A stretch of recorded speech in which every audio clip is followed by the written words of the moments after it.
Ladies and gentlemen, 1992 being a leap year here, we'd like to welcome you to this evening's slide presentation entitled "Great Leaps of Faith Throughout History." Can I have the first slide, please?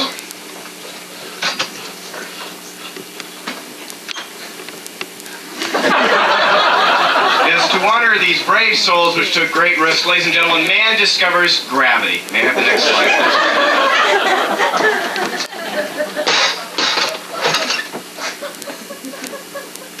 Yes, the next slide, the first human who ever dared to eat an oyster. Heavy. This next slide, a teenager being given keys to the family car.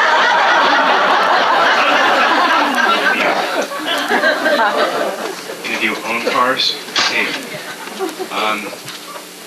This next slide, speaking of cars, the first Yugo dealership. Great leap of faith there, yes. And next slide. Next slide is a very special slide. It commemorates that wonderful group that every night throughout history gets together to leap into the unknown. Ladies and gentlemen, give a wonderful leap year welcome to Flash Family.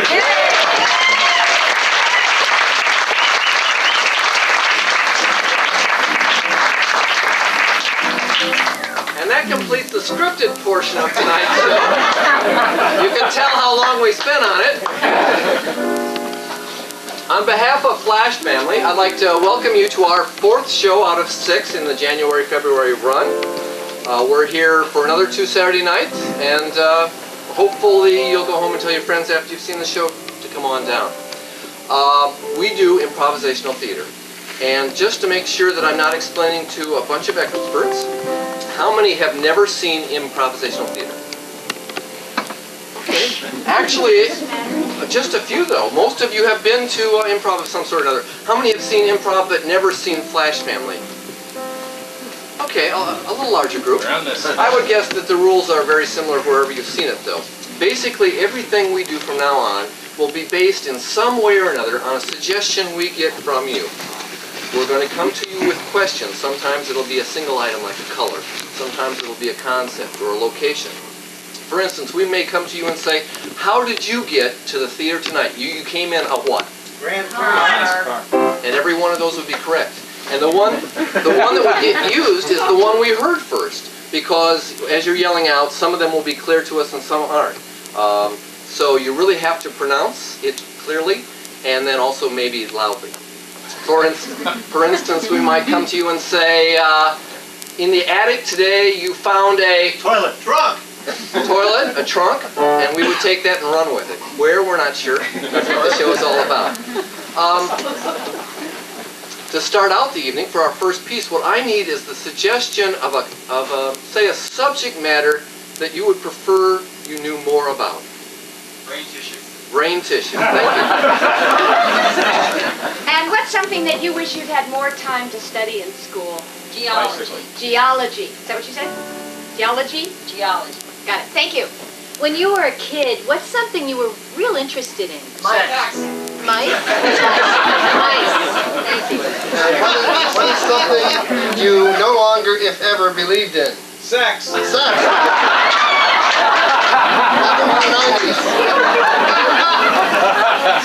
And what's a subject that's so disgusting it fascinates you? Sex. We already have sex, thank you. I've had it. Another subject besides sex. President Bush.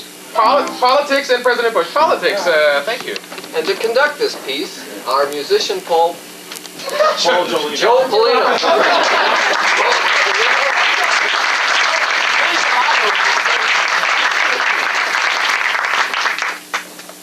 I'd like my little friends to repeat their suggestions, please. Politics. Mice. Brain tissue went blank a second ago. Geology. Sex. Geology is simply put like that. That most people don't get enough of it, and when they do it badly. So you must realize it takes lots of experience and stick-to-itiveness to drive through and become a master of the cat who was batting it up in the air like a baseball. I couldn't catch it because it kept bouncing off the ceiling. The poor little thing was squeaking into the dirt. And there, when you ran your hands into it, you'd have this first-hand experience of geology, and making it almost more important than any other element of the body, since it does control those other pieces and parts. Yes, it's great. When you see the Lord Magistrate coming out of the closet with a tiny page and his wig's all askew. That's right, we London is like a good political scandal. deep in the bowels of the earth. It gets hot. Because the turds were about 1/8 of an inch long, and I knew it had to be mice. Or the right side, maybe the left, depending on how it's viewed and what portion of the brain you're actually using to control that issue. Where it rises up higher and higher, creating majestic mountain tops. And purple majesty. Then it bruises about the neck and throat, and he was found dangling from the rafter.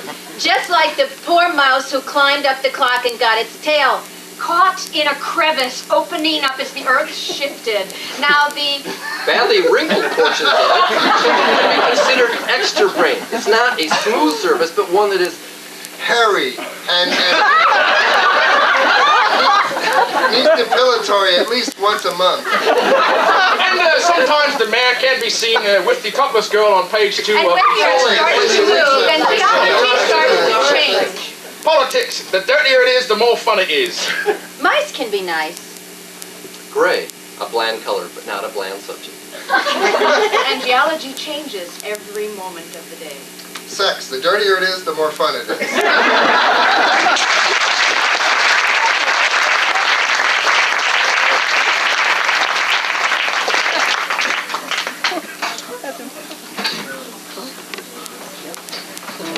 All right, for this next piece, we need a starting suggestion. So what would be some type of physical outdoor activity, a Sunday afternoon that's sunny might beckon you? Motorcycling. What you said? Okay, great. Now we're going to start this piece off with motorcycling, and then we're going to let the body positions key the rest of it. So watch the body positions on the friezes and see what do you see, and see if it matches what we see. Here it is, dear.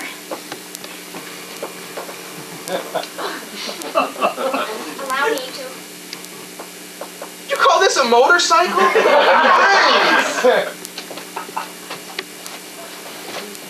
You're right, honey. These fighting fish are transparent. That's right. Now here, put it in the bag so we don't lose it. There. And now you dunk it in the water with the other fish and watch what they do. Freeze! Well, I think that's the brain. Or is it the thalamus? Where's his head, nurse? Right here. That's his head? Yes. Should I put it back? Yes. Get the needle. Freeze!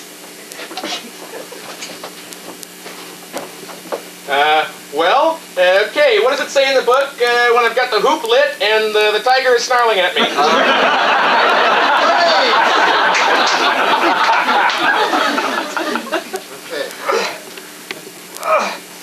Hey, were we supposed to get out of the sewer before we open this big door? 1001, 1002, 1003. Time's up. That means you'll give in, honey? I can go away for the weekend?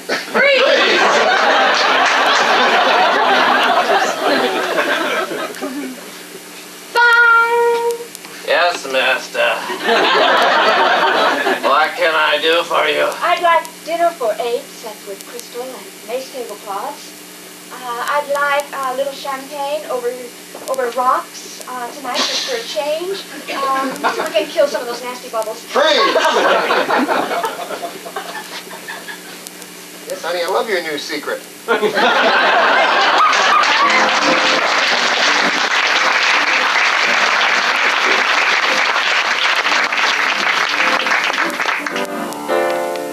They left me out here with you all. I guess I should get the next piece that we'll be doing. You noticed that when you came in, you were asked to indicate in a written manner on these sheets. What you see here are the three basic elements of any scene: the who, a what, and a where. We depend on those to make sense of our work. And so what we'll be doing is picking those three elements at random out of the slips you gave us and making a scene out of those three things, no matter what the hell they are. So we think that's fun. So can I have the first who, what, and where, please? The who is a kleptomaniac. The what is chicken boy? Too tall to live, too weird to die. Weren't they urine testing you on the way in? And the where is the bedroom. You asked for it.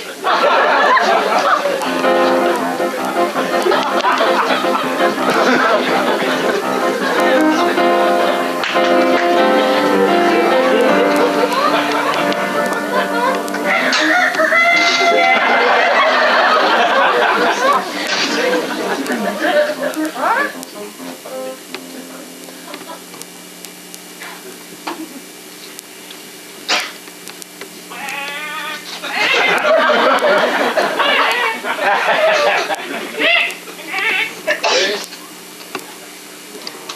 Something's missing in the hen house. And I ain't going to go to bed until I've solved it. We're losing our entire crop of mediums. Well, Henry, I'm sure I don't know what you mean. I'm sure I don't know what's missing. I never go in that hen house. You know how I hate the smell in there. Well, I noticed that your sneaker tracks going in there. I found a clothespin by the door. Well, Henry, I'm sure if you look, that clothespin does not have my nose print on it. I already checked. I think you've been slipping in there and not telling me. Either you've got some kind of weird yoke habit or you're seeing somebody. Well, Henry, you know I'm allergic to eggs. That's the mystery. That's why I don't understand. What's drawing you into that foul-smelling place that I built with my hands? All right, Henry, I'll tell you. When I married you, you were full of fire and pep, and you were a rich chicken rancher. But over the years, you have become tired and chalky, like chicken shit. And I have found myself someone new. No!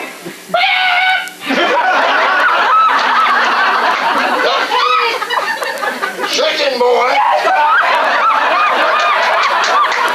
I just couldn't resist him. That gangy little peckerhead? And he's the one who's been stealing your eggs and stealing your medium-sized chickens, too. He's too young and too weird. I trusted him. I raised him up from a little cluck. You just don't know, Henry. That chicken boy, he has a passion. You should see the feathers fly when we kiss. I've been cuckolded by an adolescent chicken boy? If you want to put it that way. I'm sorry, Henry, but Chicken Boy and I are leaving. And we're taking some hens with us. And I'm sorry it turned out this way, but that's life on a chicken farm.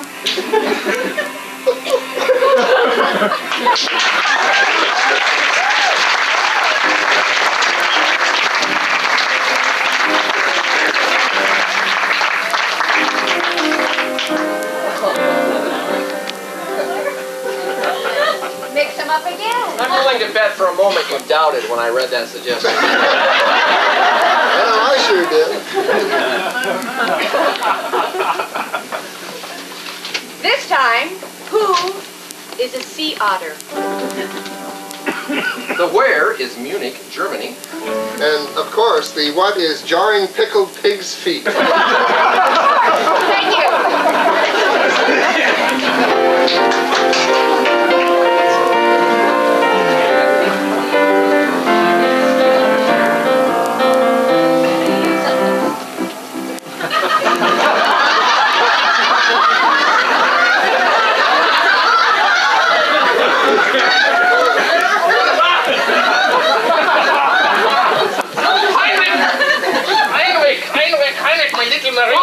Walden.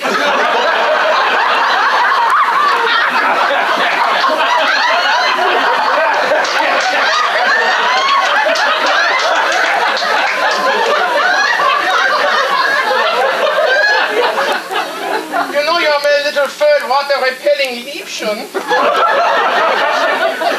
But you must stop taking the jars of pickled pig's feet and breaking them against rocks on your tummy. Ah, well, now as you say, I don't need my sun monocle. Why can't you go out to the Bering Sea and play in the kelp beds like the other artists? You know I was spoiling you when I saved you from that oil slick. Look, I'll put them in a dish. Just anything so you will start breaking them. I have to spend hours combing the glass out of your tummy fur. But you know, I have been neglecting my Frau. You smell them, don't you? Yeah, sure. Even though you're not bringing the Berlin Daily News like you're supposed to everybody, I suppose I can give you a small treat.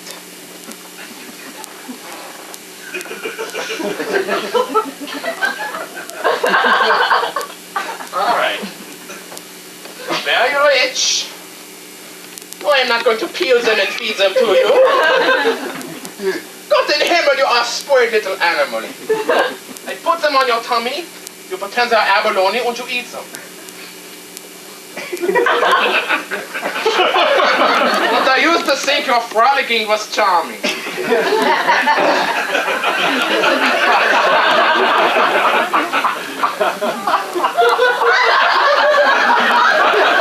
not trying the melting look of innocence on me. Do not give me the look from the Sierra Club calendar. Do not give me that look you always give when the Rainbow Warrior pulls in the port and you surface and pretend to be wounded so they will take you on board and feed you. Those Greenpeaceers are suckers for others. They are suckers for others. No one knows the deep evil that abides inside this lithe, supple, fun-loving little body. No one knows how an otter can take over your life and wrap you around his preternaturally human-seeming paws. That long tail, which is used to store fat for the lean times, can also become a weapon of death. You know, the Kleindienst never did figure out what happened to little Otto.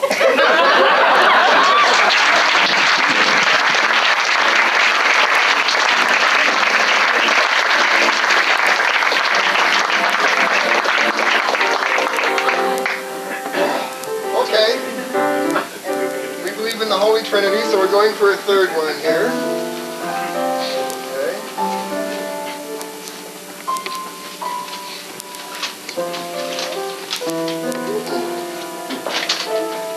Okay.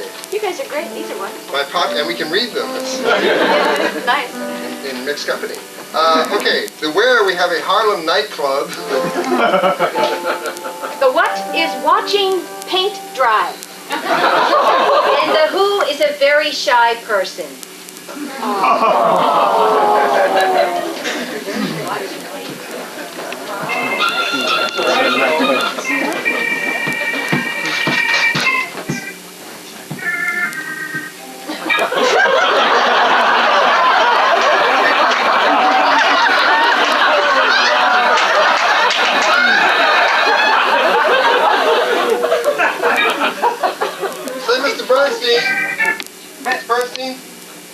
You told me that if nobody came to the club on the first week, you pay me anyway. I think it's time that you fulfill your managerial duties, or me and the combo are going to split.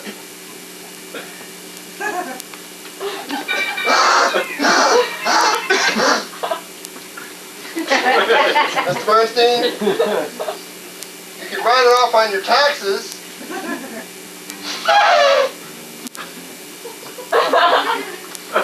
Well, I'm here to paint the mural.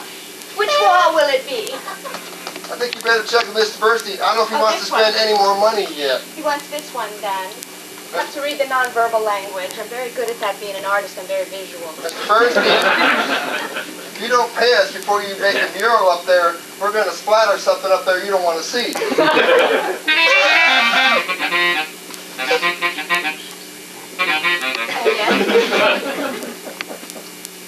Oh, really?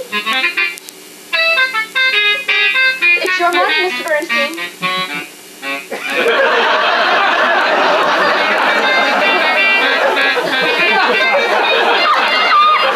There you go again, whitewashing your problems, Mr. Bernstein.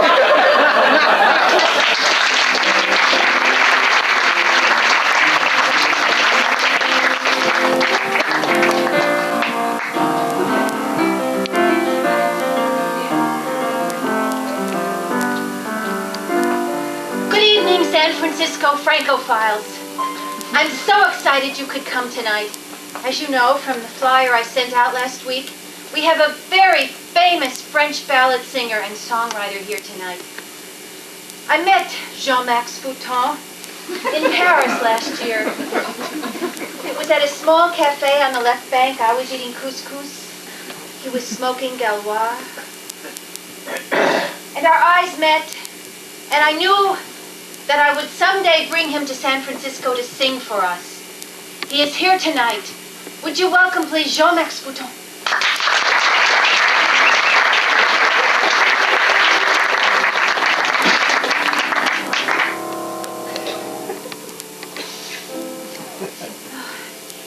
Tonight, Jean-Max will be singing us a ballad he has just written, and the name of that ballad is Ironing napkins. Ironing napkins. In love. In love. Ironing napkins in love. I will be translating for those of you who do not understand French. Chante la postron des affaires. I walk at midnight. Maintenant, c'est quoi de prère? Watching the leaves drop.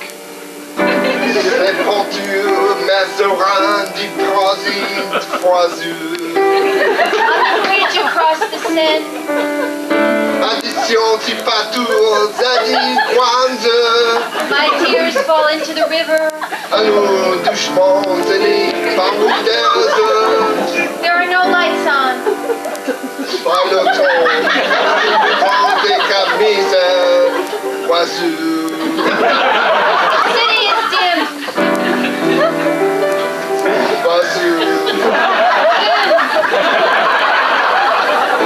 C'est pas de chapiteau, orange.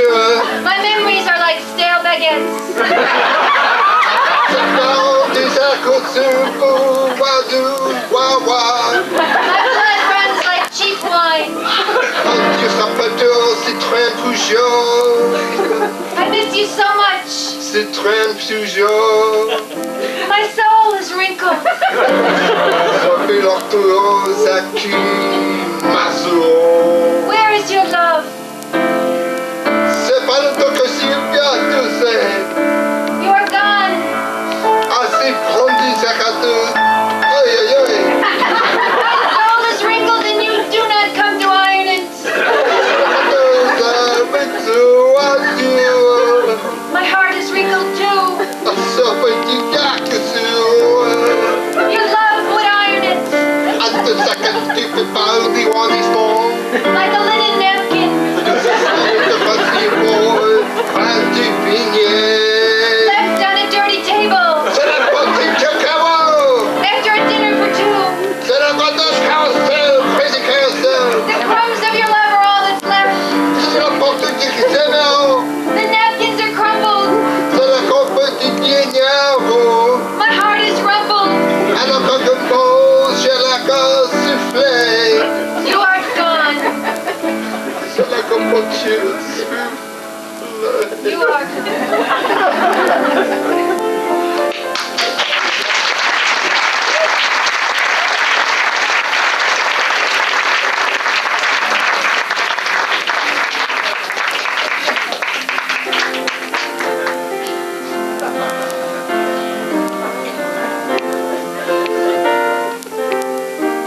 I would like a suggestion of a place or situation in which you have felt manipulated or like you have lost control of the situation? Divorce. Divorce court, I heard first. Thank you.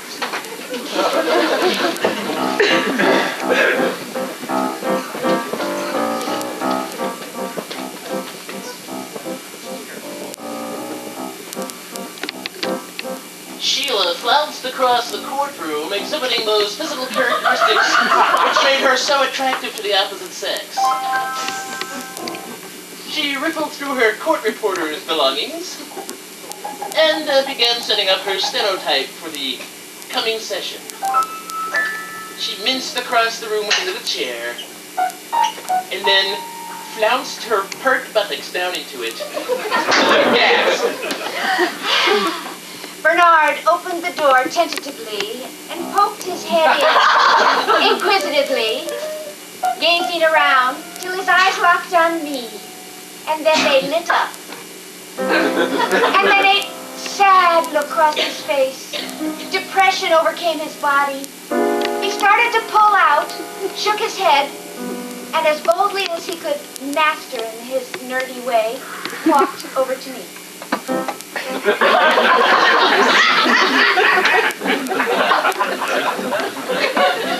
And he declared, in that whiny little voice he has, The judge is sick. All the cases have been postponed.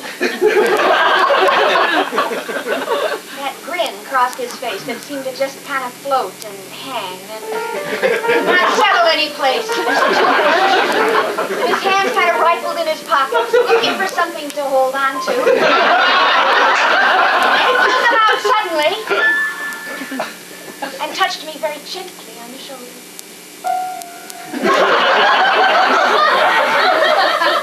She grasped her shoulder to cover the burning ember that I had placed there with my touch. She gave me that knowledgeable secret smile that we always shared before a grueling session. The smile she reserved for me, the bailiff. Bernard straightened his tie and straightened his uniform and polished up all the buttons on his uniform and immediately started straightening my table and all the papers on it. As I was straightening the table, she grasped my right arm and clasped it to her heaving bosom. He pulled it away as if burned by a fire. Please, I've told you we must maintain a certain amount of decorum here in the chambers. He cautioned as he rubbed himself gently, harder and harder. Thoughts started dancing around his lips, and then he remembered where he was and pulled himself together. Noticing my display of legalistic fervor, she glanced at me up and down, glanced at me up and down again, and a passionate curl arose at one corner of her mouth. She stood up, unbuttoning the top button on her oh-so-tight blouse. She unbuttoned yet a second button. And from the velvety shadowed glories therein she produced a small flask. And two tiny shot glasses. And a small tray of hors d'oeuvres. She poured me a drink. Bernard reached into his pants pocket and pulled out cheese and crackers. This is great. He looked around, tiptoed over and locked the door. Got that boy a refilling them look on his face. Started clapping his hands in glee, dancing up and down. He went over and made little dust pig marks on the judge's table. Then he came over and engaged me in a little dance. With the light all over his face. He banged the gavel. Then he came back and threw one back.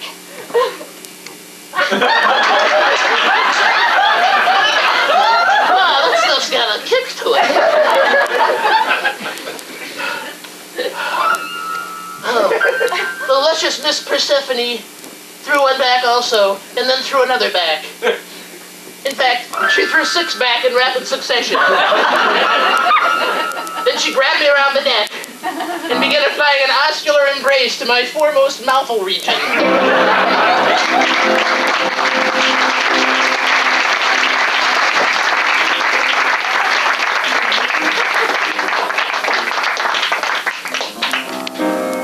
Ladies and gentlemen, and welcome to our weekly poetry reading. My name is Morton Eucanandle, and welcome to It Could Be Verse.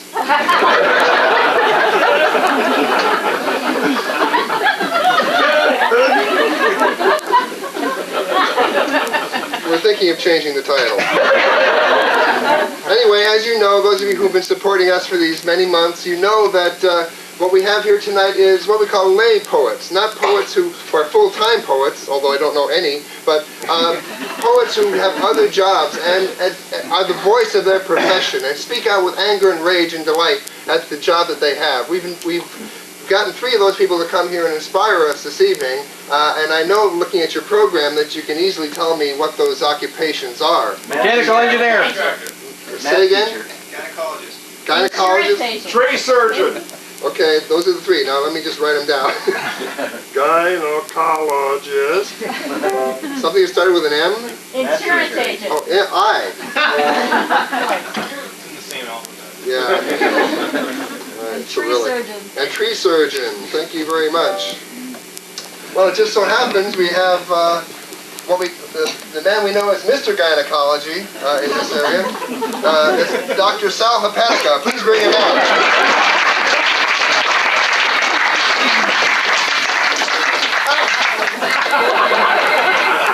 It's a little gyno joke, I know. Okay. They don't shake hands or anything unless it's in a stirrup.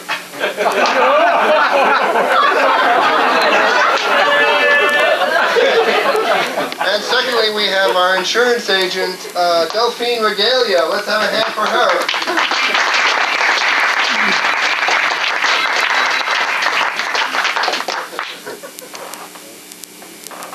Delphine was the president of the Could Be Verse Club last year, so we want to give her special praise for sticking it out. And the other one is the tree surgeon, whose name is Arlo Mandelbrot.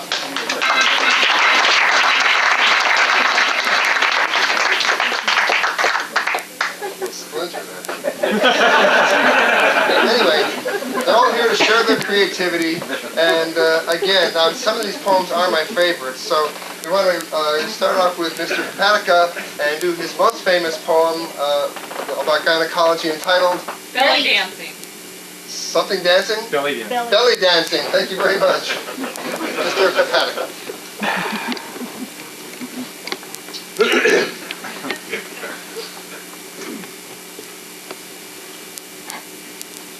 Your wife. I like to please her. I take my speculum from the freezer. Then I place it gently where it belongs, and I take my index finger, and I sometimes let it linger, although often palpitations can right wrongs.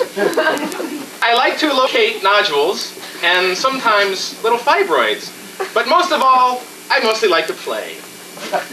Upon the cervical collar, I like to hoot and holler, because a little belly dancing makes my day.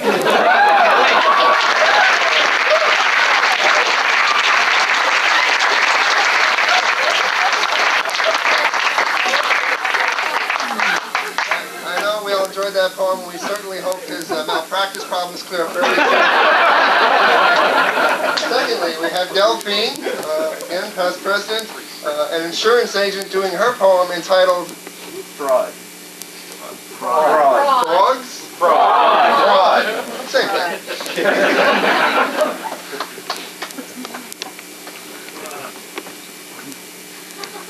You looked so good to me that day.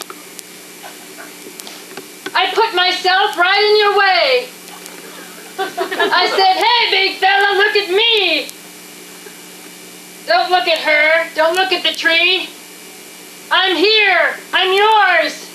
Now give me a kiss. Don't go over there. That's hit or miss. You've got me now. What more do you want? He took me home. He made me promise I'd only be his from then on. And I was. Day after day. I was his. Not yours. I was his. Not his.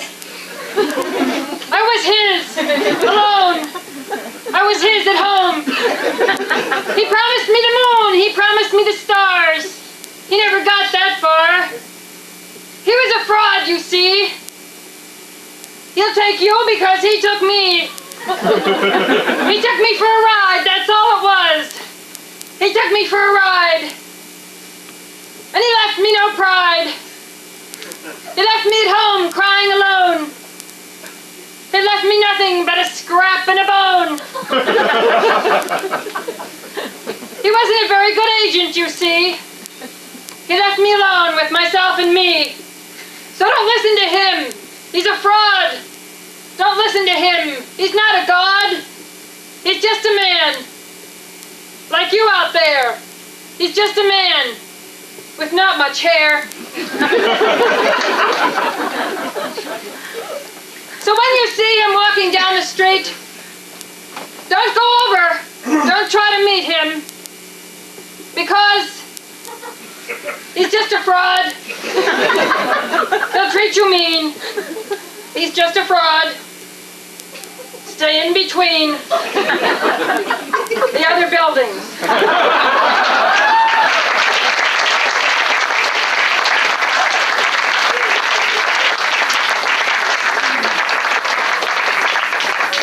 I know Delphine wants me to remind you that she does sell insurance for toxic relationships. It's a very low premium. I think it's worth it. Okay, finally, of course, we have our tree surgeon, Arlo, doing his ode to the tree surgery business entitled Psoriasis. Psoriasis. Thank you.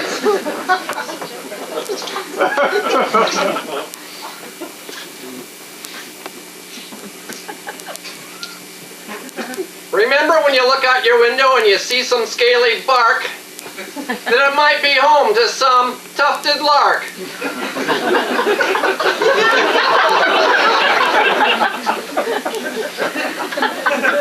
A tree's not a funny thing, but then not everything is. That's not part of the poem, that's a comment, okay?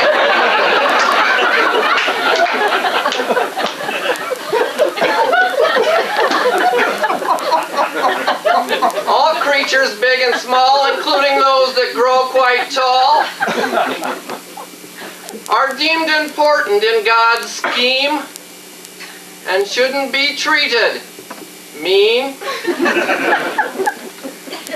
For although they look quite dumb and deaf, they grow limbs on both the right and left.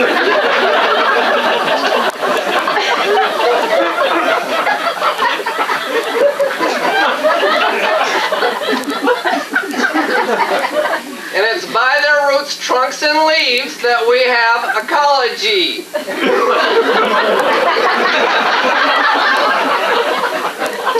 So remember next time you build a fire that you're burning some small bird's fire.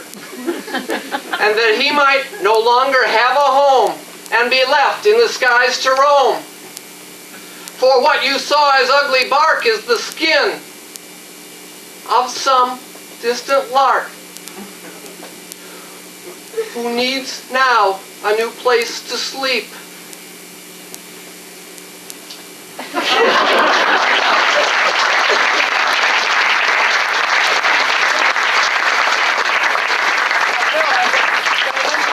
Every copy of my book, I am giving away a tube of Monostat 7. So. Well, people always ask me, where are the new poets coming from? I think tonight we've answered the question, where are the new poets going? So, I want to thank you. Come back next week. Thank you very much.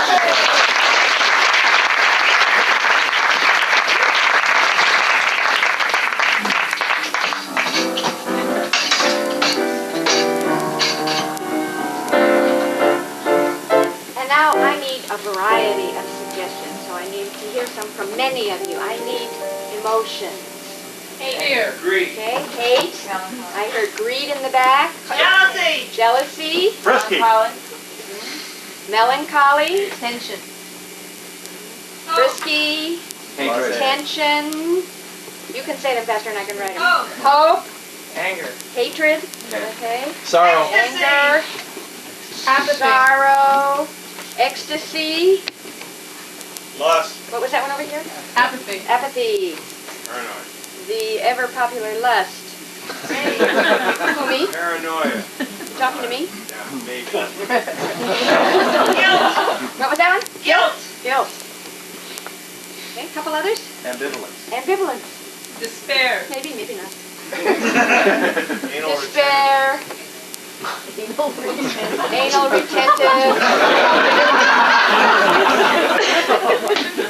Okay, a couple more. How about some cheery ones? Overwhelmed. Happy. Okay, there's one. Horny. Happy. Hope, I heard. Horny. The 3 H's here. Exuberant. Exuberant. Ecstatic. Ecstatic. Enthusiastic. And enthusiastic. I think we've covered them all. Okay, Sue, what are you going to do with all those emotions? I know you're asking yourself that, right? Well, I'm going to bring out an amazing lecturer. And while he's giving you a lecture on a very important subject, I'm going to be controlling him with your suggestions. Devious, huh? So, what is this expert going to lecture you on? Underwater basket. Underwater basket weaving. He knows everything about it. Please welcome Dr. Doug Kassel.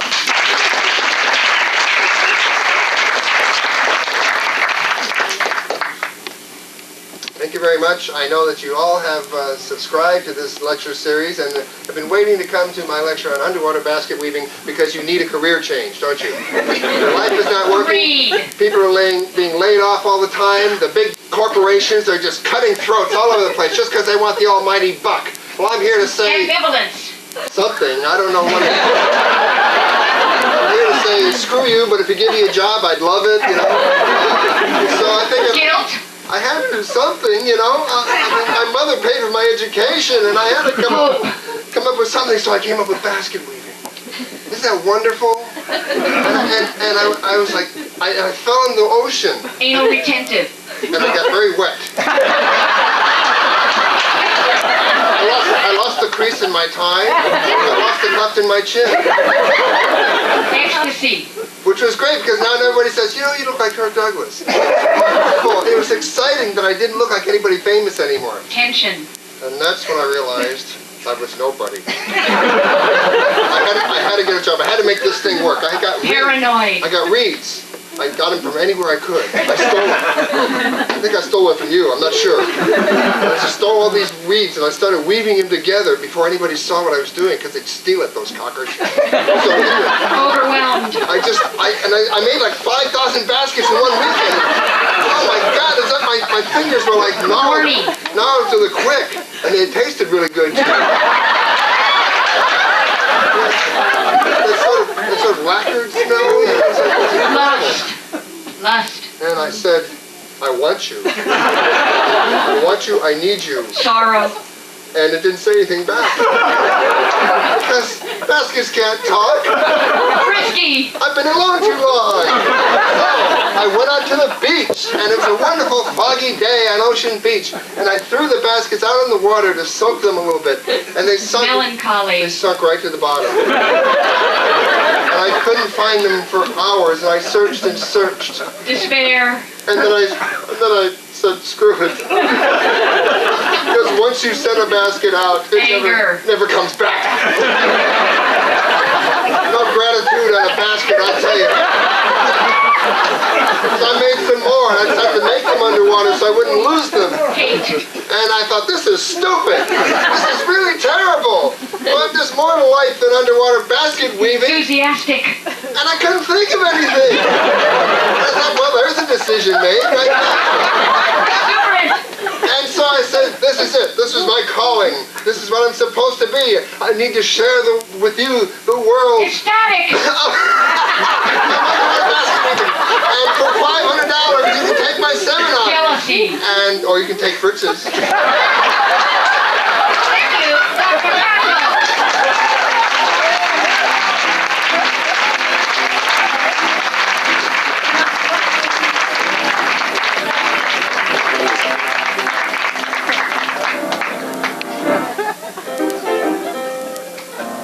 What's an issue that might come up in a relationship?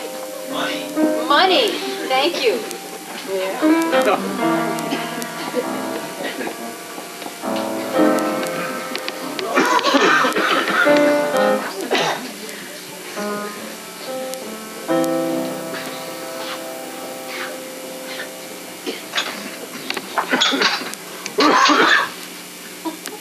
Oh, honey, I'm so sorry. Yeah. Well, I had to stop at the bank. Where'd the 20 I gave you this morning go? Well, you know, I had to get some nail polish and I had to get some hairspray and, you know, it just goes. Yeah, I know with you it does. Well, you know, maybe I should get a job. I mean, We've talked about this before. yeah, we have, and I just think that, you know, you're the only one bringing home a paycheck, and you're always complaining about how I spend it, and, well, I think I should just get a job, and then I'd spend my own money. Jeez. Well, you won't let me go to work, and when I spend your money, you treat me like a jerk. I don't know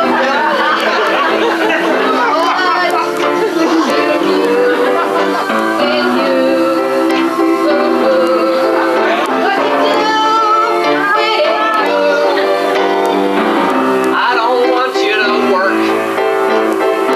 Does that make me a jerk? No gal of mine has to put in her time. I wish that you just stop spending so fast. That way, my cash would last. Oh, I must have spent it faster than I make it. Can't you go out on a shopping spree and fake it? Must you buy everything that you see? I'm surprised that you haven't brought home the deep blue sea. Oh, I must have spent it as fast as you do. My bank account's with them, and I'm turning blue. I don't know how someone can spend it like you do.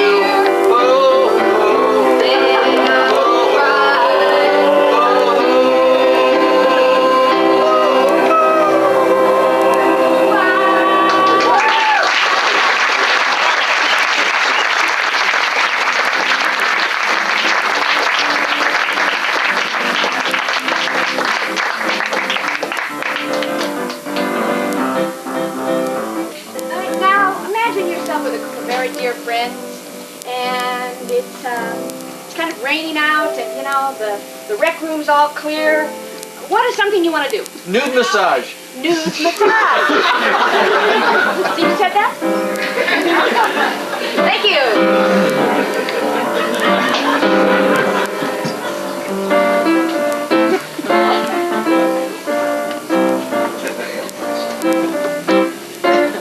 I'm ready. Here's the coconut oil. Thanks. I thought we were all gonna take our clothes off. Well, not me. Oi, it sure is slippery in here! Freeze! We want to do something here now that usually we never ever do. You know, we make something up in the moment and then it's gone and we never see it again. I'm going to ask them to replay that scene exactly the same way they just did. See if they were paying attention. And you watch for the details. Please.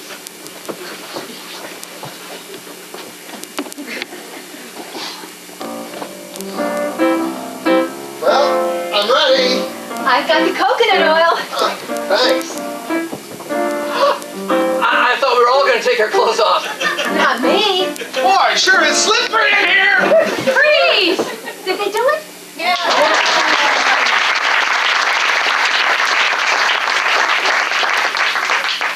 Let's look closer. Let's see it in slow motion.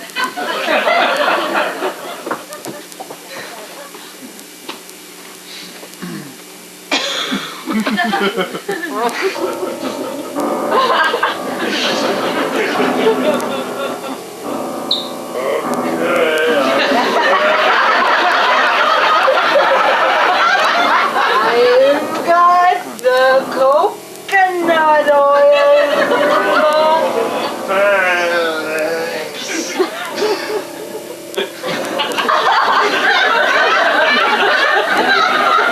I thought we were all Not me. Sure is slippery.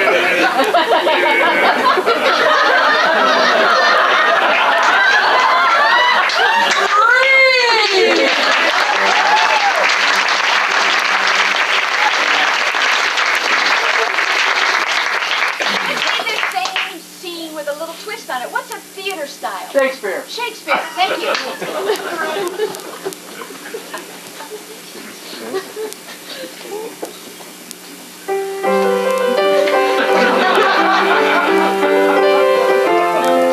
I am prepared. Even though many may say it's not. Come hither. Hey, Nani, bound to soothe us, buddy. Allow me to prostrate myself. Alas, thou hast thy clothes still on. I thought thou shalt be bare, so that none would stare. Hey, sir. Zooms, my footings is like unto treading an eel.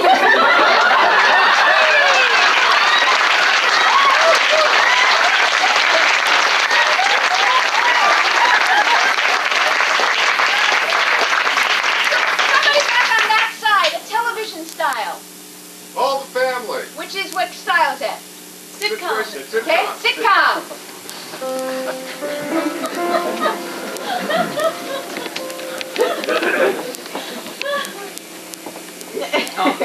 Jeez, aren't you ready yet? Oh, I've got the coconut oil. Gee, see, that's just the problem. I thought we were all going to be naked. Not me. My, sure is slippery in here.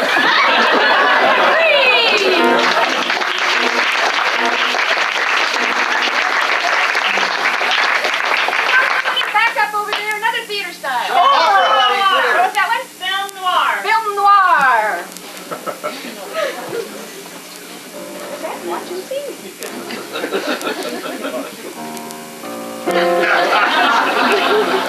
It was a powder like any other powder. But I was packing around and I was ready.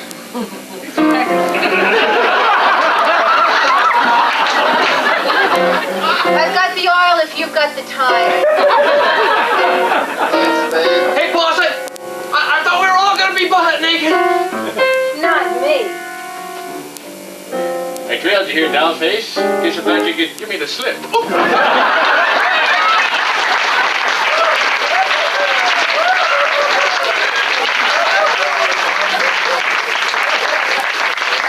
Movie style. Samurai, thank you.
Yes, I'm ready, sir. They've got the brain fluid. Thanks. Give it to me.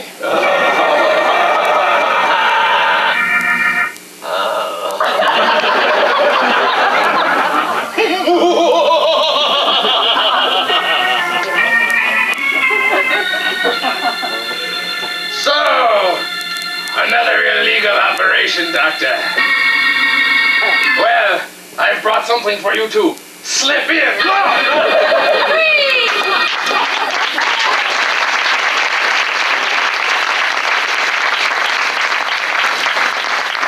Wrap it up with a musical style. Opera. Opera. Let's see an opera. See this done as an opera.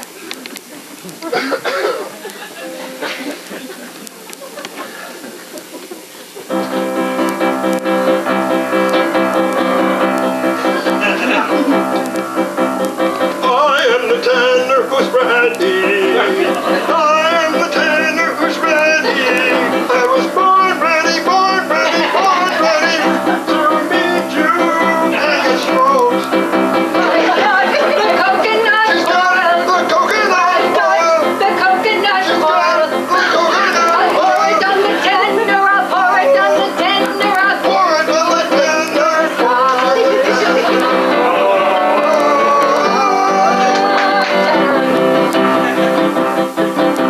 I only have one question. I only have one question, and that is, aren't you going to get naked?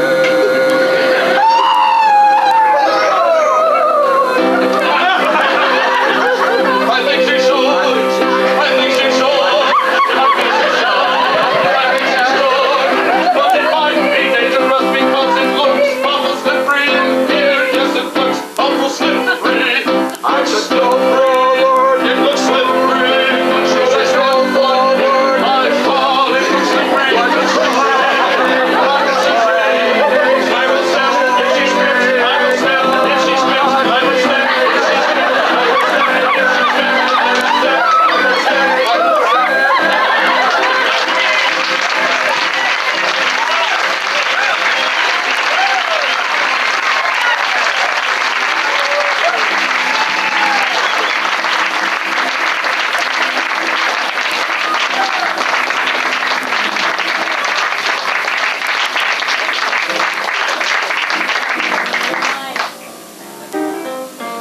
Releasing my tie from bondage. Thank you very much. This has been a very fun first half for us. I hope it's been as much fun for you. Please take 10 minutes to refresh yourselves and enjoy all the fine activities we offer out in front, such as putting your name on mailing lists. We have all kinds of workshops, and we have a weekend intensive coming up. There's a whole bunch of flyers and stuff on the front desk. Feel free to help yourselves to those. There's juice, there's pretzels, there's sweatshirts, there's t-shirts. There's everything you could possibly want from an intermission. Take 10 and we'll meet you back here for the second half. Thank you.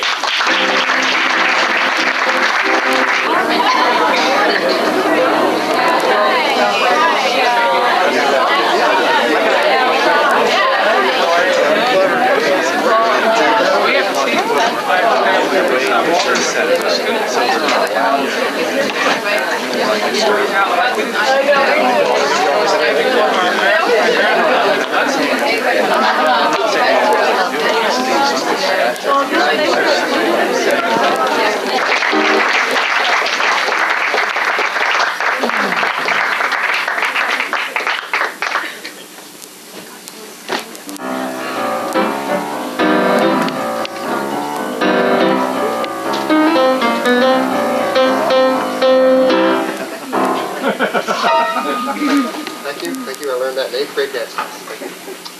So how was your break? Did you have a good intermission? Yeah. Some of you, did you get the smoked salmon and champagne, the complimentary? But you always run out very early. I just hope that one person got it. We're ready to taxi off for our takeoff for the second half right now. And we do that usually in a traditional way, as traditional as we can get in improvisation. And we've had verbal suggestions, we've had written suggestions, now we're going to ask for oh shit. physical object that we can play with that won't break. Okay. All right.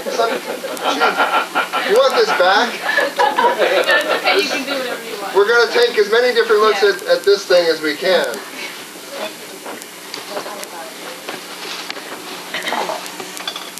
Master, I've got the brain.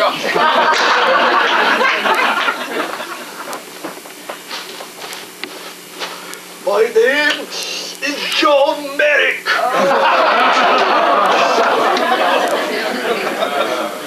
So you even see anemones can have safe sex.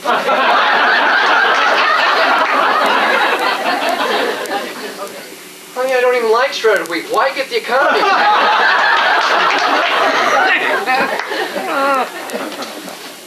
Honey, I think we have mice. I found the nest.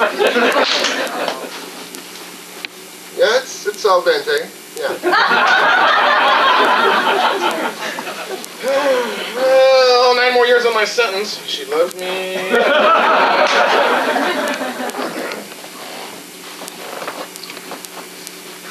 Well, I know this isn't gold, Mr. Rumpelstiltskin, but if you knew how hard it was to try and make... Honey, how come you always have to go to Price Club to get more of these than we need?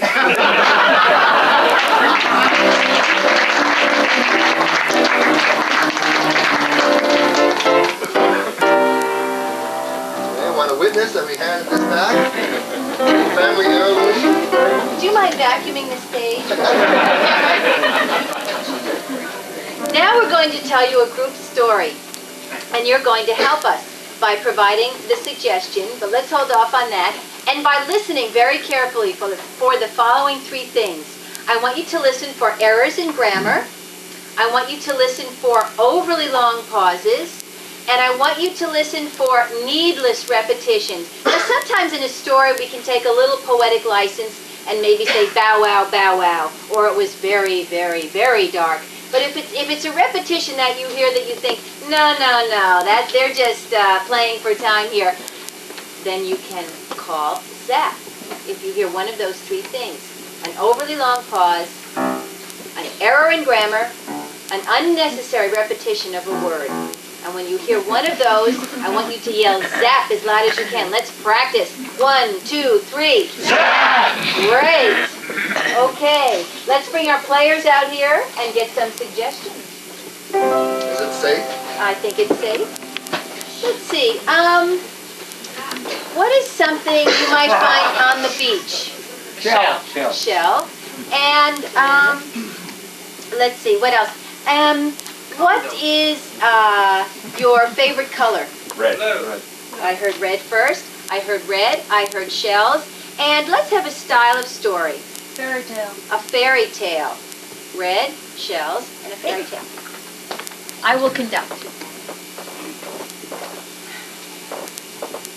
Long, long ago, in a land of almost entirely blue mountains, there lived a small creature. And I say creature because no one knew exactly how to describe this little being. It lived in small shells along the seashore. It had little Legs and little arms, and a little wee face that was puckered all up from being in the seawater all the time. It made a tiny... Living on the beach. Not enough to get rich, but enough to get by. And this poor little creature lived happily most of the time. However, every month, it realized it was going deeper and deeper into debt. Besides that, it got very depressed looking at those blue seas and realizing it was in the drink. I would have gotten there eventually. And realized it was in the trouble that had never been in before in its life. So it went to find a little creature that it knew by the name of Henry. Now, Henry was someone it trusted. Henry was a different kind of little creature who lived in a bigger shell down at the other end of the beach. Henry was a wee little creature with wee little arms and legs. But Henry used Noxema, so his complexion was beautiful. And not only that, but he was rich. Oh, he got rich off of the other little creatures who were trying to get out of the red. So, this game... Equal part. Yeah, I'll take it. Here goes. I'll be back. So where did we end? So this day, Henry met the little creature with no name in his little shell office. And they began to discuss exactly what he could do to make more money. First, He said, "Well, Henry, you should take up some kind of a business activity. and Henry said, no, no. Well, then you might take up... Keep going. we're talking now. Well, I'm sure now, though, I tell you. You got more stage than goes. Well, then maybe you should take up an activity that would bring in income on the side. Something other than... just living in a shell." The little creature with no name. Said, why? "That's a great idea. Thanks." A lot. How my wee little brain. Could figure out Something to do other than... making seashell noises when people hold me up to their ear. A demand for that. Maybe I could start doing it in rap. Maybe I could rap out loud in front of the people who come down To the beach to hold shells, to their ears to hear the ocean. and the sound of the... Waves against the shell. Maybe. would be fascinating. Henry stopped him and said, I hear something in this. There's a... Market for this. I think you could. Mark this way. Mark this way.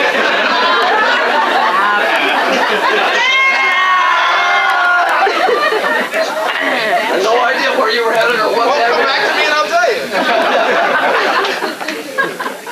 Okay, I think we should find out. Mark. I think you can mark this way up and skim some...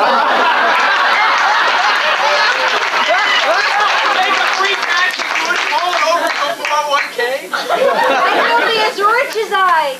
Am on the beach. Or richer. In fact, You could do anything you wanted to. You could even move to another beach. And you could keep playing those songs. like you do, Right now. and get yourself a name, since no one knows. Just what you are. In fact, I'm not even sure what you are, little creature. You look a bit like me, but your complexion is... Sort of pasty and white, like a whale. But... The little creature looked at Henry. He was mortified. No one ever told him to his face that he looked like a... Whale butt. He said, well, if I look like a whale butt, then you look like a cow's ass. Soon, They were trading ding, insults back and... forth across the table. Fortunately, They got tired of trading insults back and forth. across the table.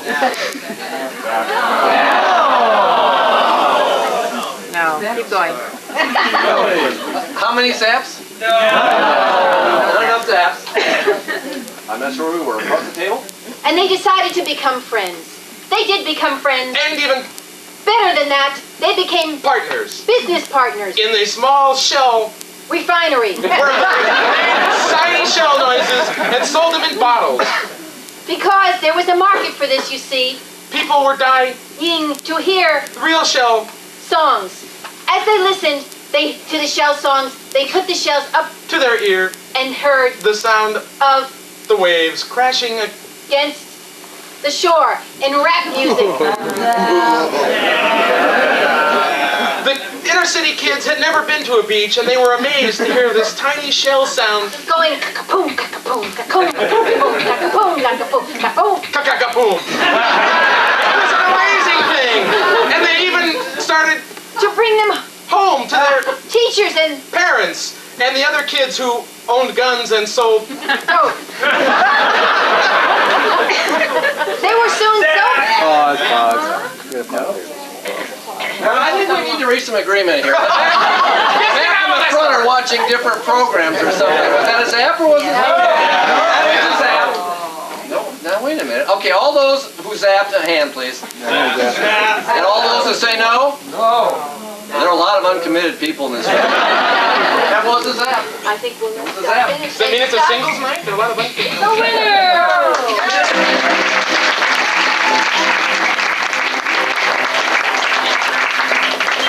This will get easier from this point out for those in the audience because no zaps are allowed from here. And kids won't be abusing you like this anymore. But Scott does win the privilege of finishing this fine story, wrapping it up in all his wisdom. Thank you, Scott. Zap free, as it were. Yes, the tiny shells had gone into partnership, and Henry's little friend soon became rich enough to buy himself a name, and he put little notices in the Bay Guardian and the Independent and some other papers saying, "I'm changing my name from the little guy nobody knows what to call to Fred." And no one objected, so Fred got his name, and Henry and Fred had a huge partnership that lasted for years and years and years, and eventually, of course, became the Shell Oil Company. And their logo was a picture of Henry's original Shell. Of course, he'd gotten to be too much of a fat cat and had too much money now, and he couldn't live in his little shell, so he had a condo on Ocean Beach. And he and Fred lived happily ever after, and the sound of their soothing Shell rap music soon brought peace and harmony to the ghettos, and everyone became brothers in love and peace, and the tiny little shells were soon glued to everyone's ear, and all you could hear riding the subways instead of the annoying pulse of rap music was a little shh. The end.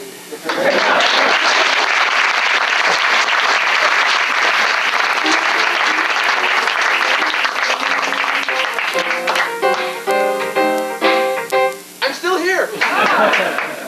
No, I didn't think of the rest of the story. We come to the place in our show now that we call life. And before you shout out a suggestion in the exciting, charming, vigorous manner which you have become accustomed for the previous part of the evening, I'd like you to pause for a second, because for this part of the show, we'd like you to go a little deeper into your psyche and subconscious realms and find something that's a bit more of a broad suggestion. We're looking for a suggestion of something that crosses age, race boundaries, international boundaries, something that's a common theme for people wherever they are in the world, whatever kind of life they lead. Friendship. Family, what kind of family relationship? Dysfunctional. Family relationships and dysfunction. So we will be taking a look at family relationships. Thank you.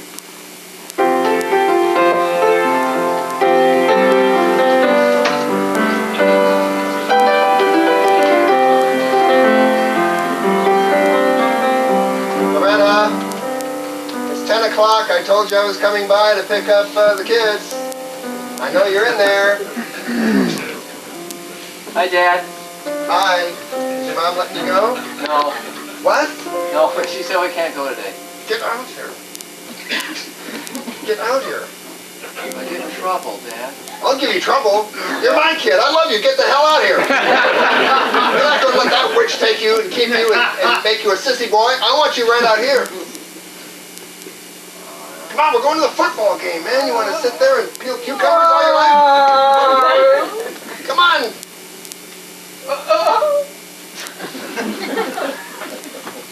Daddy, you made Bobby cry again.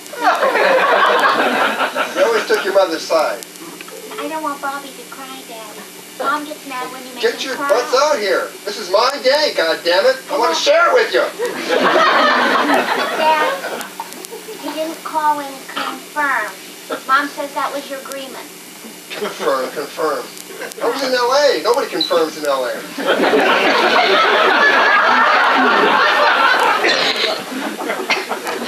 Coming or what? It means I gotta wait another 6 weeks to see you guys? That's it. Come on. Once you're off that step, you're mine. My lawyer told me. We'll be grounded if we do, Dad. And you'll be grounded if you don't. Why don't give me that? Not fair, Daddy. Well, tell me you love me, you little shits. If you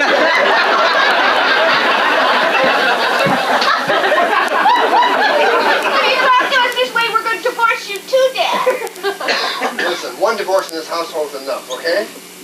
Now, what do you want? What do you want, huh? You won't come with me, I'll give you something. How about a new bike? New bike, got it. All right, what else? How about if you move back in and love Mommy? Go for something bigger.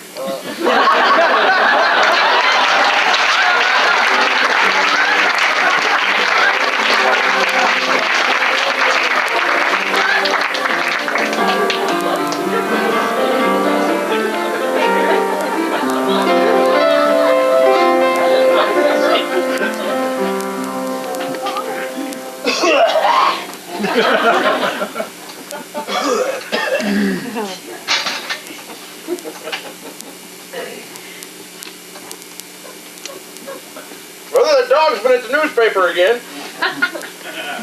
Well, there you are, Wilbur. I brought you lemonade.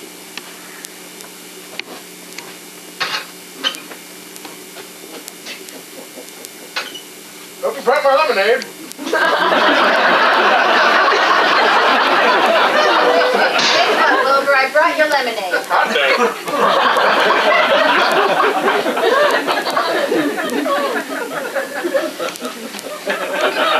Wilbur, would you please sit down? I have something important to discuss with you. I knew it. Hour and a half for pregame. This Super Bowl gets to be more of a crock of shit every year. Wilbur, Thank you. mute it.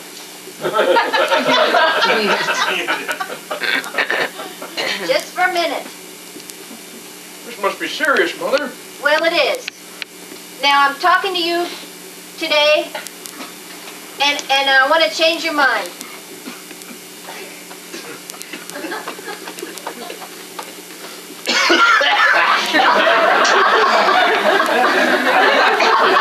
A little on the tart side today, Mother.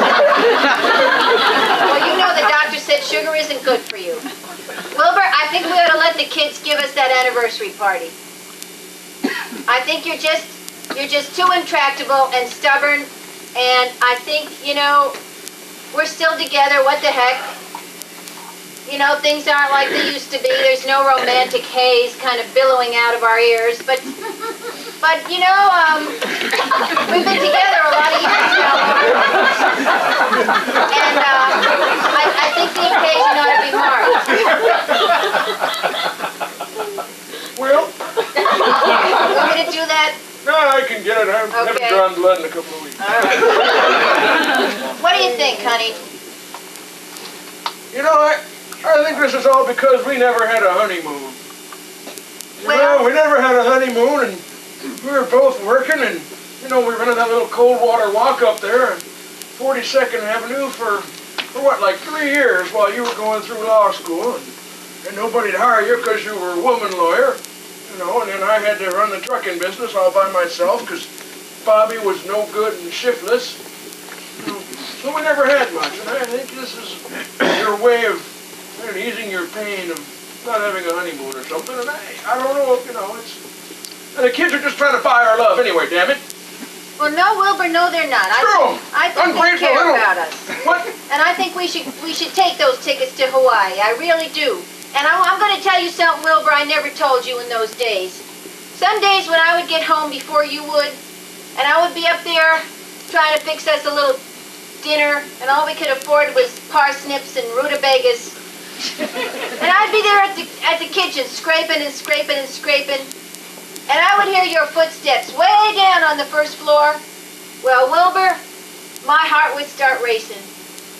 My heart would start racing with love and anticipation. And I don't believe I ever told you that. I believe all I ever told you was, why couldn't we have a honeymoon? And why don't we have hot water? And why are we eating parsnip soup? Don't leave out the headache part.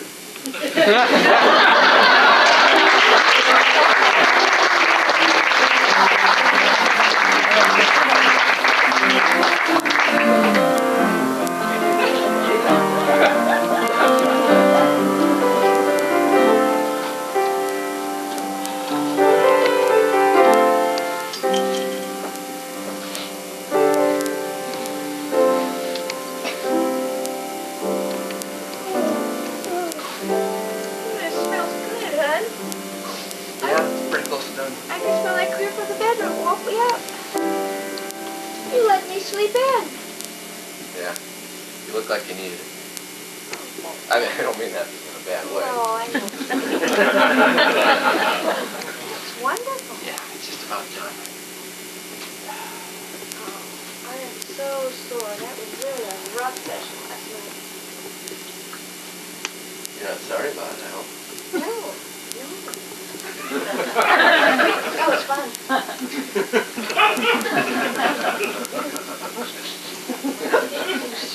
Next time. Fun, Well, one exciting, and it was very exciting. It was very different. It was a surprise. Yes, I loved it. I love being surprised and having things different, huh? Maybe we should warm up, though, like, stretches. Just, kind of like, you know, before, like where we used to go to modern dance class. Remember how she'd warm us up, and then we could get our body into all these unusual positions when we warmed up. And it didn't hurt the next day. I get the impression you're trying to say something to me, but you're not willing to just say it outright. Is that true? No, honey, I'm just sore. Just sore. Well, maybe I'm requesting. How can I ask you for warning and still have a surprise? In a language I don't understand?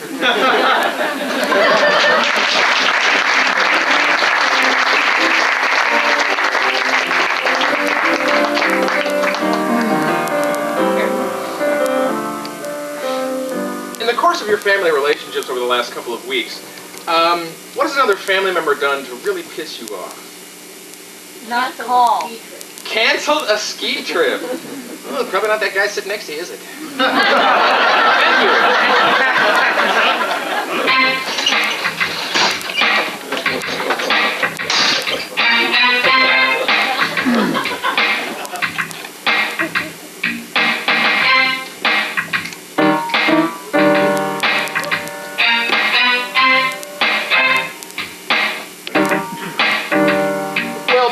You see my car, 4 wheels all alone.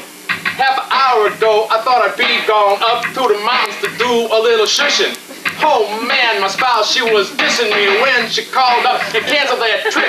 I said, baby, I was gonna hit the Tahoe Strip and gamble a little of my money away while you were out skiing every single day. But she said some important stuff came up at my job, and I'm the one that got stuck.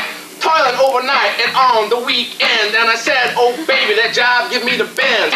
Makes my joint hurt, makes my teeth ache. 4 times straight you cancel the date. And the ski trip, you know, is a big, big scene, cause we leave the kids at home and we get real mean. And we jump in the hot tub, pour champagne, make crazy love till the fever's all brain. And we go on the slopes in the dead of night. We ski nude cause our skin's real white. I tell you, it makes me Yoda when I take the dump in a powder bank and I fall on my well, you know what I'm talking about, yeah. Ski trips, man, it's the only thing that keeps me understand what this crazy, crazy world is about. I get so much tension inside, I got to let it out when I get up there on the chairlift. I let out a big old yell, I let it rip. I say, yee-haw, I'm about to ski. I get on my poles and I bend my knees and then I head straight down on the bunny slope with progressive length method. Then I grab a tow rope and I go up again and I buy a little ticket. I buy a hot chocolate, then I spill it and I lick it and I take a rated too. I sit by the fire and I use a shampoo in the hotel room and the free shower cap. I love to travel, I love all the crap that you get on a ski trip up in the mountains. Man, I tell you, there's lots and lots of fountains of youth up there that you can try, but a ski trip, baby, don't pass it by. She canceled it. I can't believe it. She canceled my ski trip. I guess I'll just stay home and wax the car, man.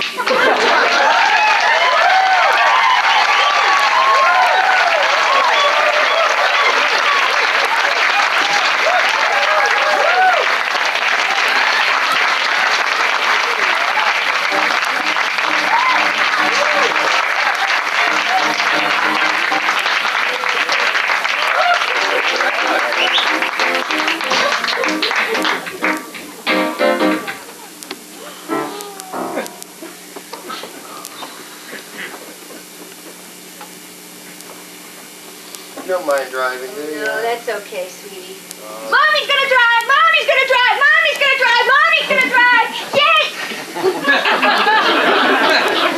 Cool it, Daphne. You know, I thought driving cross country and camping out would just be a wonderful thing to bring us all together. I just want to get on a Greyhound. You know, I'd be right with you if I could. We're there yet? Miguel.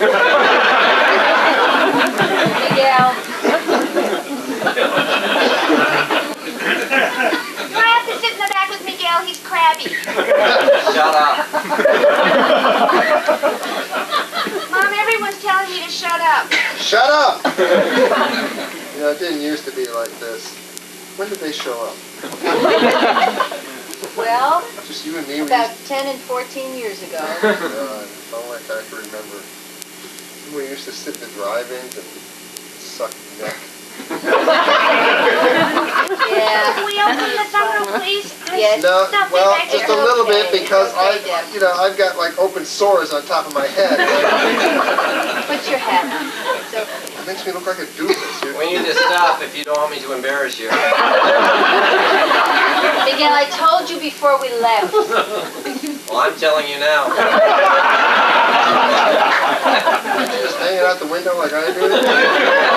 Oh, you guys are so close. Okay, Miguel. This is your chance, big buddy. I don't see any bushes for miles, so just get out here. No taking off. Good idea. Maybe we could leave. Maybe if we just... We'll turn up the radio so we don't listen. I'm getting hungry. Yeah, who's got a bagel back there? Mom could sure use one. Mom should have bought one. Yeah, we had 2 dozen bagels yesterday. What happened? He ate them all. That's why he keeps running out to go to the bathroom because he drank all that water to make him go down. Would you shut up? Well, could I just have a Slim Jim then? Daphne. Daphne Marianne. You know she wants to be called Daphne now. My new I name, know, Dad. Prettier than Marianne. I have more friends now that I'm Daphne. Okay, now you sound like a whore, yeah. Where'd Stephanie go? Stephanie, get out of the truck. Jesus. You and your phantom friend, you gotta stop bringing them around. Slim Jim, Mom, it's the last thing to eat in the back here. Everything else is gone. You smell good, Dad. How come it says 97 North?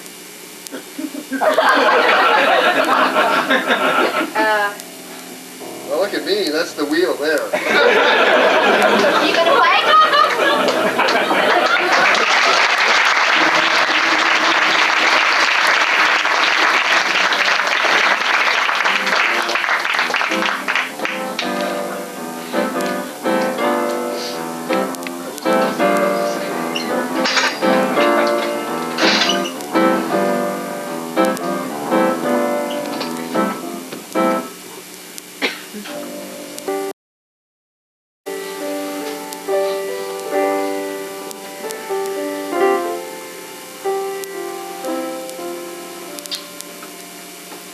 Ah, jeez, you know, I was almost going to get up and go home.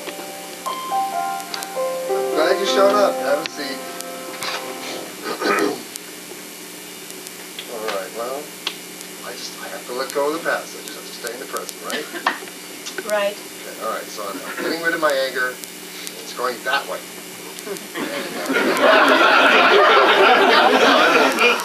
We're being here the whole time, and we're having fun. Okay. So, Arnold, yes. about your unkind remarks at the movie last night. I didn't kind of remarks to the movie. Yes, you were criticizing my taste once again in the movies that I chose. Well, Doctor, I felt we really had a good discussion. He was attentive, and he really let me talk and get out all my feelings. So you feel like you were heard? Yeah, I do. I feel like I was heard. I was actually just trying to rein you in because the usher was giving you dirty looks. He was actually trying to protect you from the embarrassment of being ejected from the theater. I appreciate that, Arnold. It's important for me to talk about those things with you in the moment because I have to write a paper on them for class tomorrow. You know, Dr. Hintershaus, it was a real revelation because it was almost like every word that came out of my mouth, I could see her flinching, and she just wanted to shut me down completely. I don't know why you have to use me for your education. So you feel it was a totally successful evening out?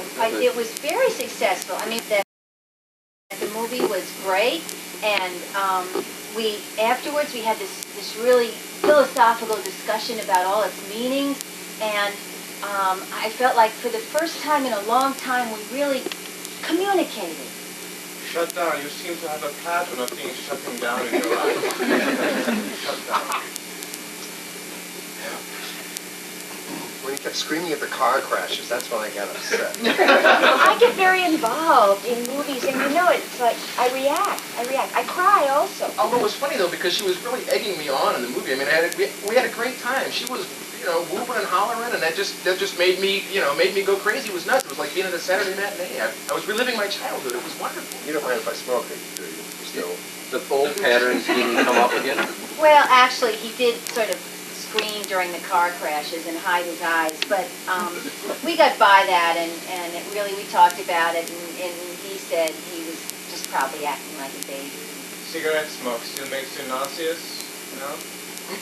Well, it's funny because, you know, she was chain smoking like crazy at the restaurant, and, you know, so I took one to be courteous, and it wasn't that bad, actually.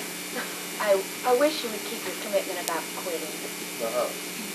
I called him on smoking, and he literally jumped down my throat. I mean, he was beside himself. He was so angry. Oh, shit.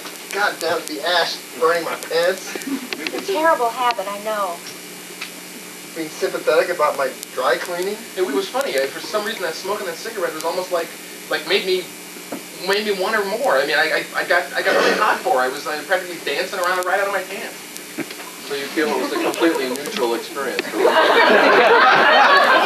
felt very neutral, very platonic. You know, I really felt for the first time that we could really maybe be friends. You know, there was really nothing else going on. Good. Yeah, I'm sorry, but you got a little... You know, I think the best thing about it is this day, I think we really rekindled the passion. Thanks. Was it a little gray one? Or was it dust? Actually, I think it was some leftover linguine.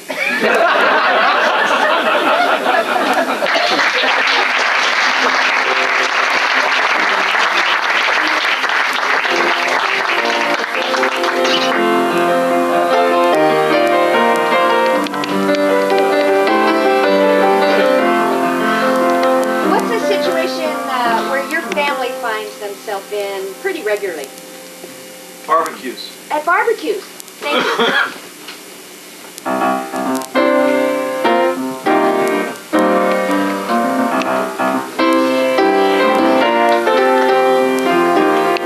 Uncle Fred, it's ready. In fact, I'd start right now if I were you. Normally when I set them, I don't let them go this long until you get that little chalky white layer on them, and then I use them, I blow that off, you know, without any meat on, then I use them.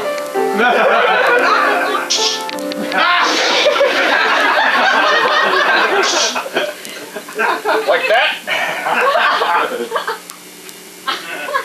Can I try that?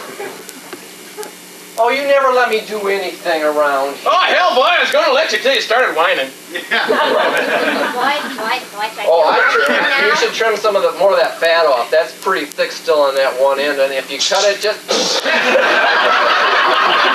no more fat! Oh, Fred. You realize that some of the chemicals in that gunpowder are carcinogenic. And I wouldn't suggest typically using that in a way that...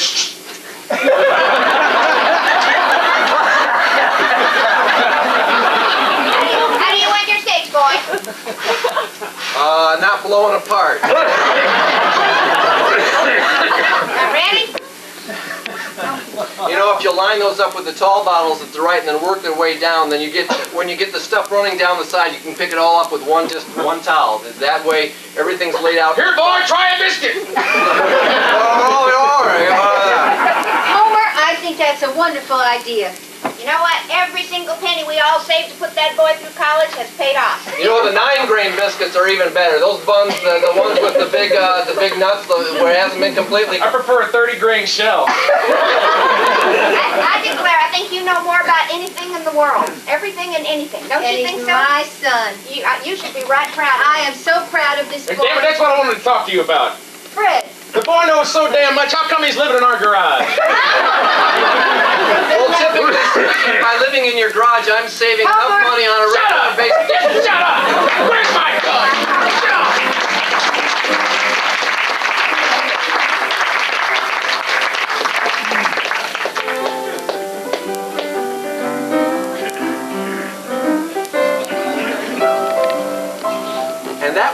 Flash families look at family or family relationships.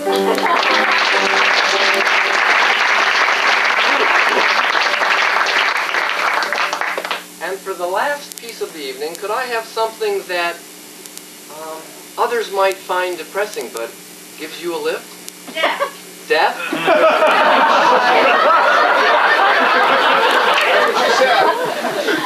I'm not going to split us up into camps over which are which on that. Thank you.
vouch for we never do the same show twice. We couldn't possibly, because we get different suggestions all the time. So come back and check it out for yourself if you haven't already. A couple of announcements as we close. This is number 3. We're doing, this is number 4, count them right, and we're doing 6. We're an ensemble, you know. I talk, they think. Wait, we have 2 more shows. Our final show will be February 8th. If you're interested in coming, we do recommend reservations because we already have some for both of our closing shows. There's flyers and things out front if you already haven't had a chance to peruse them. Do look them over. We do workshops. We teach people how to think on their feet, how to be present, how to build off of each other, just like you saw us. How to count to 6. And if I skipped that class. And if you have a business or corporation and would like the people in your organization to be able to work together the way we do, Corporate Vitality is offering a public preview this next Tuesday in Palo Alto. Come see how we use improv exercises to teach corporate people to work together the way we do. A couple people we want to thank. We want to thank our house manager, Ed Buckley.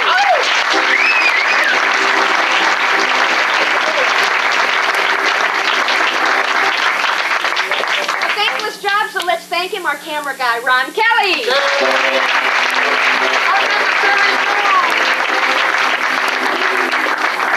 We don't have a script, you gotta know the light guy doesn't either. So improvising with us, Jim Lilly.